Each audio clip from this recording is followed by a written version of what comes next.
repeat the shindig every kind of 5-10 minutes or so, and we'll probably be closing that giveaway in about half an hour's time. There's Clary's hand. I was just thinking whether I could pinch Ten's bum, but I can't really.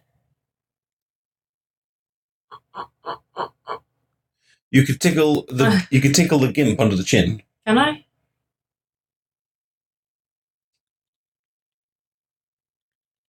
Cool. Can I pick a Dalek in the eye? Would you want to? Hurt? So good things. Okay, good things. I'm not quite as I can't even make my good things without kind of criticizing it. No, slightly, but the setting in New York is quite a cool one, okay. And the time period is quite a cool one. I'll do negative things later, but it's historical, which is nice. And they do make a bit of an effort to make to have a good kind of supporting cast. They bring in a good few human characters, 4, I think, or possibly even 5, depending if there's a kind of a sub. There's one that's less important, but yeah, at least kind of 5 there. And they flesh them out. They give them kind of personalities, and so on. They have clearly spent a lot of thought on kind of like special effects and things like that. They have some the Daleks themselves. I really like. My problem with the Daleks is always that they're far more scary in smaller groups. In that, whenever you get the millions of Daleks, like the visual of like millions of Daleks appearing the first time is like, oh my God. But then as soon as you get millions, that the Doctor's going to win just by wiping them all out with something, with a thought, with a brain, with something that sucks them into something. Or, as soon as you get millions, for me, it just completely kills them. Daleks are scarier when they're hurt and they're injured and there's less of them, and they've actually got to kind of like, you got to fight that one Dalek, and you got to look that one Dalek in the eye, and you got to deal with them. And in this episode, there's only 4 or 3? Oh. 4. There's 4, and I think the episode's a lot stronger for that, because you don't have that kind of, they actually do take on the Daleks one by one towards the end as well, and I think that really does help it. The Daleks have got personalities, which is different to usual, and we'll kind of come back to that later. It does have some kind of good, the plotline does work as a kind of an arc. It kind of makes sense as it goes. But you're a lot more positive about this double bill than I am. I was more positive about the first half of the double bill. Okay. Well, do you want to tell what you thought, or shall I start going with what people thought? You can go with what people thought. Okay. Although I am a person. Well, why don't you go for it? Sorry? What'd you like? Okay, first half, so the first episode, I like the fact that it was a Dalek episode without being a major shootout. Yeah. I'm with you in that I think that the Daleks are scarier when you just have a few of them, rather than when you have like a million gazillion of them. Yeah. Because I think it's something about that kind of big presence in front of you, isn't it? These big, scary creatures in front of you. And when they become just kind of one, like, tiny things floating through the sky, they lose that kind of fear. So the fact that you've got just this kind of very small band of huge, scary Daleks, and it's not just an out-and-out sheep fest, is cool. In the beginning, it started out as a genuine mystery for me. Like, people are going missing. Like, what's going on? Yeah. And because you then threw in the, like, slight curveball of the pigs, when they all went down into the sewers in the first place and they saw these pigs and we're kind of like, okay, are they the enemies? Yeah. I mean, we kind of knew from the episode titles that wasn't actually going to be. Daleks take my hand. Yeah, and I guess that's another one of the things, like, why did they, when they revealed the Cybermen, why did they reveal the Daleks early then? They would have been more effective as, to bring on later. But there was this kind of question of, well, what is going on? Yeah. And the setting of the theatre I thought was quite cool. Mm-hmm. I also, and I think you disagreed with me on this, I can't quite remember, liked the idea, which came out at the end of the first episode, of this hybrid Dalek-human race. Yeah. The idea that the Daleks have failed in some way, and in order to succeed, they need to evolve. And they've chosen the humans to evolve into. But then what happens if you try and combine a Dalek with a human? Because Daleks cannot have emotions by virtue of being a Dalek. And humans have to have emotions by virtue of being human. So what happens when you combine those two? I agree with. Oh, look, that was my thinking. That was your thinking. I agree with the way you worded it there. That sounds really interesting. The way they did it is perhaps what knocks it down. I mean, just look at that Dalek-human hybrid. I'm still looking behind. And you're still looking behind. But he just looks. I thought the little speech that Dalek Sec did about the whole, Daleks have failed. We tried to take over the whole universe. And we ended up with just 4 of us. Clearly something's wrong here. We have to change. We have to evolve. We have to find. I think that was really a nice bit of self-realization by the Dalek. They need to change. I thought all that was good. But then when he actually just appears, he looks stupid. He's got a big cauliflower for a head. He's got about 10 penises just coming down from the side of him. He does have a lot of penises. They look like penises. Yeah, they do. And he's still got the American accent as well. And he's really softly spoken. And, hi, now we're going to, the Daleks must have all, it's like, no, you should be shouting. That's the point where the whole thing took a slight turn for me. Yeah. Because we watched the first episode one day and then we watched the second episode the next day. And after the first episode, I said to you, I actually quite like it. Because this character only appears at the end of the first episode. And that's then when it started to go downhill for me, I think. And it gets quite... Well, let's see what other people like. Let's do positives, because we watched Doctor Who Confidential, and like all these episodes, they really did work on them. There was certainly no slacking here. But Real Tegan says this was basically a rehash of the second Doctor story, Evil of the Daleks, same goals on the pod of the Daleks. Her name is Tegan. What did I say? Tegan, you say every time. She's told us lots of times it's Tegan. Sorry, Tegan. I have told him. There's nothing I can do. Then we've got Elfash, who really liked the idea of seeing an in construction Empire State Building. I agree. I mean, one of the advantages of any kind of time travel show is that you can go back and see famous things at various points in their kind of history, whether it's the Globe Theatre, the original side, whether it's an in construction Empire State Building. What else have we seen that's kind of been partway through? Even the world. They had the true. So I think that is quite cool, and it was quite a cool idea. The Sticks and String 62 says she really liked the Diogras Dalek human hybrid ruins the whole thing. Lick Squid says that he or she really liked the return of the Cult of Skaro. I mean, I don't know the history of the Cult of Skaro. I don't know if were they around before the modern era. I don't know, but I do agree. I liked the small group. And I think they did the small group actually better here than they did it when they returned, or some group returned in Matt Smith thing. Mainly because they weren't coloured like a rainbow. Gay flag. JWF Birrell, who's a man, said that I really like this episode because it shows the Daleks needing the help from the Doctor, and it shows us the purpose of the Cult of Skaro. Yeah, well, I've got no problem. I think the idea with the idea of being this little offshoot of kind of creatively thinking Daleks is quite cool. The only problem is Dalek Set goes creative thinking, and then the other Daleks kind of shut down and immediately kind of go back to the normal, we are Daleks, we will throw things, we will succeed. And actually he proves them right by them getting shot in the face. They die. So he kind of proves them right. Agniti says it's a tiny bit different from the Evil of the Daleks, because the Evil of the Daleks were looking for the human factor to ultimately eliminate it from the programming, but these ones were actually looking to become more human, but still same human-y thing. I have to go and check that one out. Eshwanky says, I think this... What? Eshwank says, I think the setting had a lot of potential for both a Dalek story and a Martha story. Potential. Matthias says, I love to see the old New York. Yeah, we watched it on the Doctor Who Confidential. They showed quite a lot of detail how they did it, and where they took modern day shots and they kind of painted over things, or they found buildings that were still around in the 1930s and kind of filmed them from behind trees. So you just had the building kind of popping up from behind a tree. So they were able to kind of put all of those shots in there. So there is a lot of modern day New York there redressed. But one of my criticisms is, and I imagine how important it is, but none of the actors went there, and it was I don't know how you found it, but it was painfully obvious to me that they weren't really there, and it was green screens and it was sets, because they were always kind of removed from the action, and there wasn't one scene where they walked through a street or anything like that.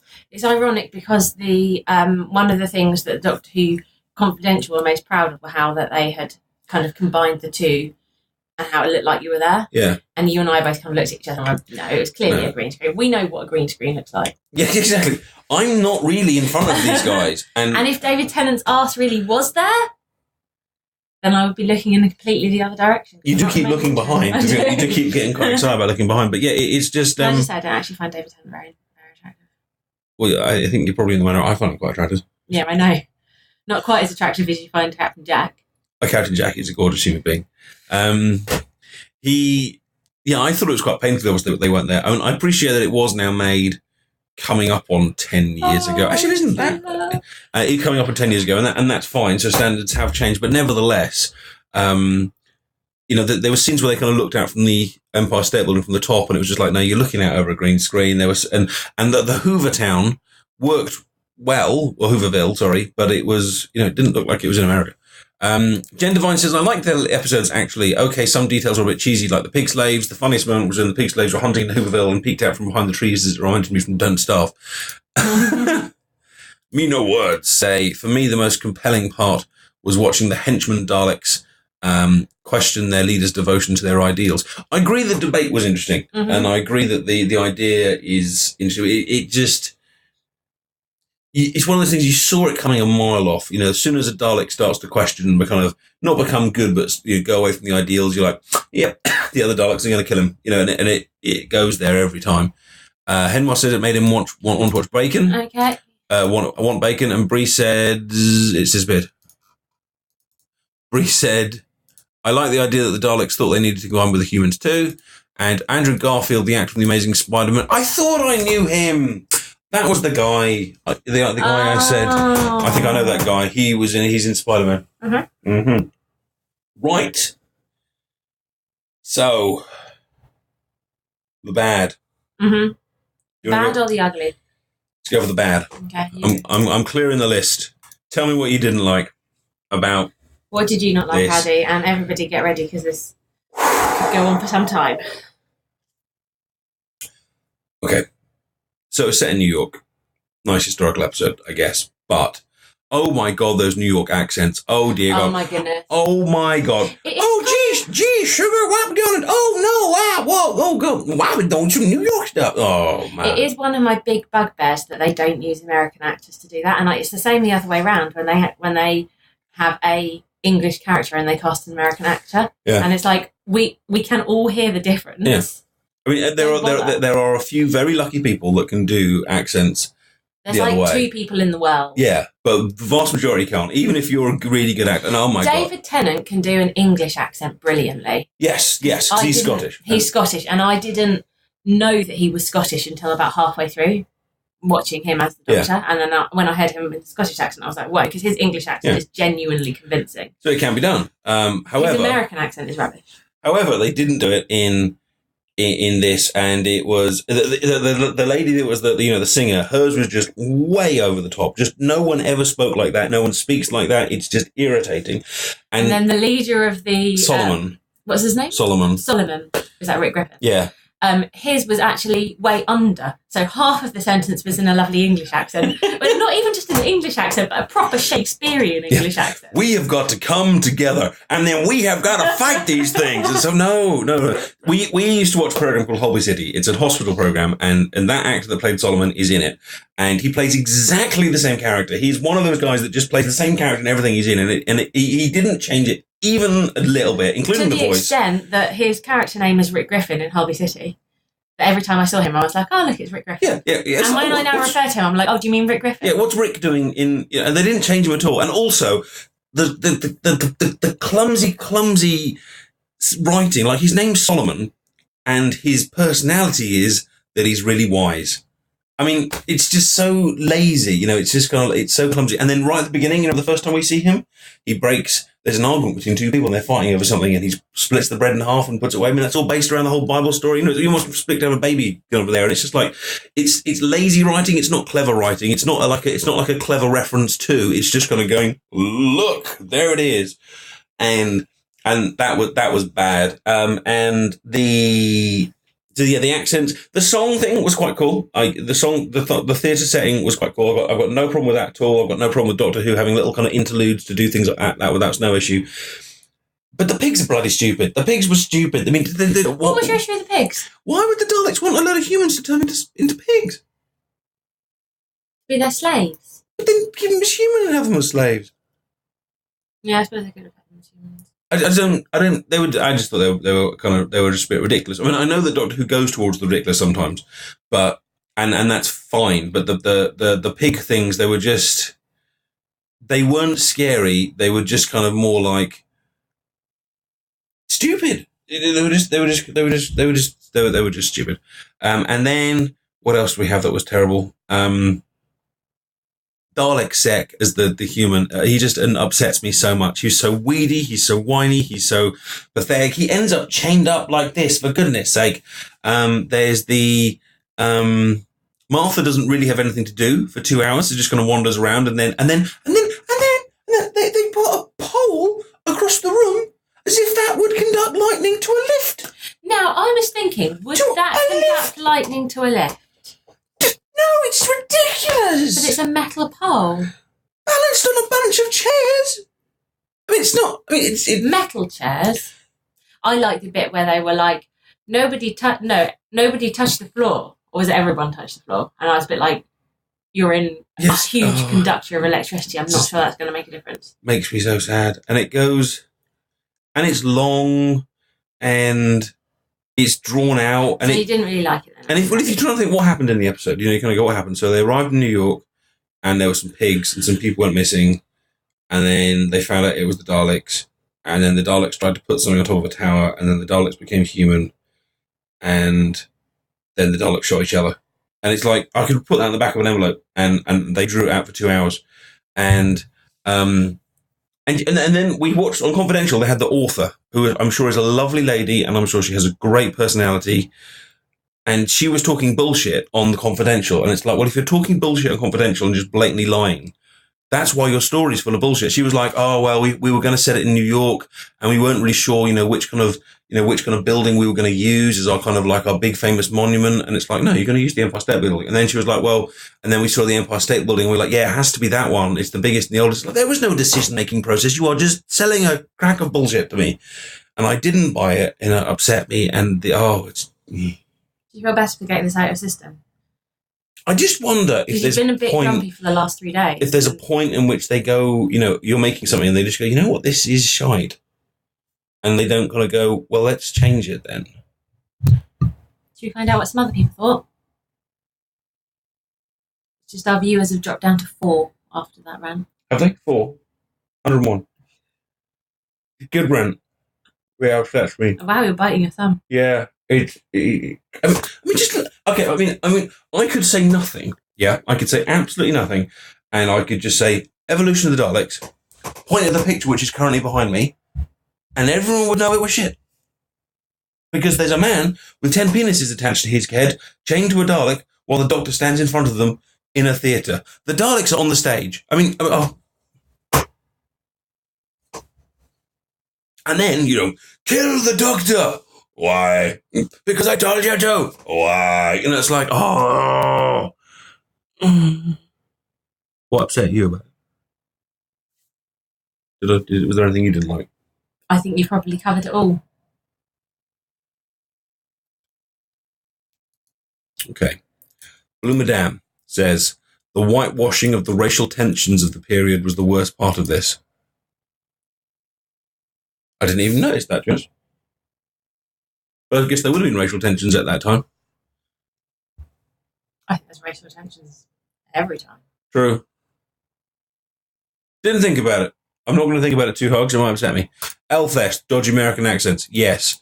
Companion Brie, Martha sneaking around on stage was ridiculous. Martha is too smart to do that. Yeah, why don't you just walk behind the stage? Because behind the stage you have a large area. You just walk behind the curtain. Why did you...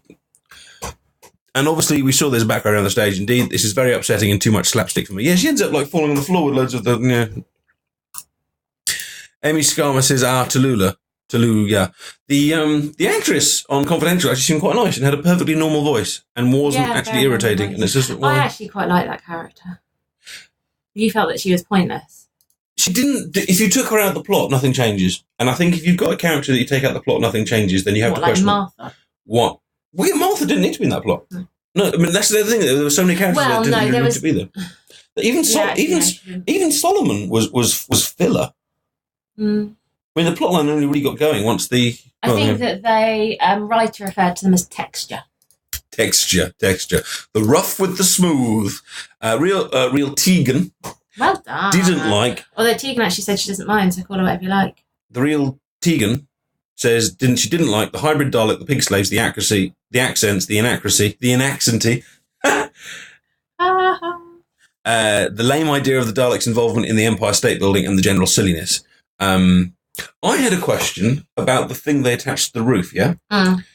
So it was like so there was like a bit of metal that they attached to the roof, wasn't there? Are you talking about the Daleks? Yeah. The Dalekanium. Yeah, Dalekanium, yeah? Yeah. So on Doctor Who Confidential, Russell T Davies was trying to sell it that the Empire State Building at its very core was built as a weapon by the Daleks, and the whole design of the thing was built to be this, Dalek monstrosity. In the same way, as we talked about I think a couple of weeks ago, how that flat in Ghostbusters was designed to be a conductor for psychic energy, and we talked about something else that was built for something to be something.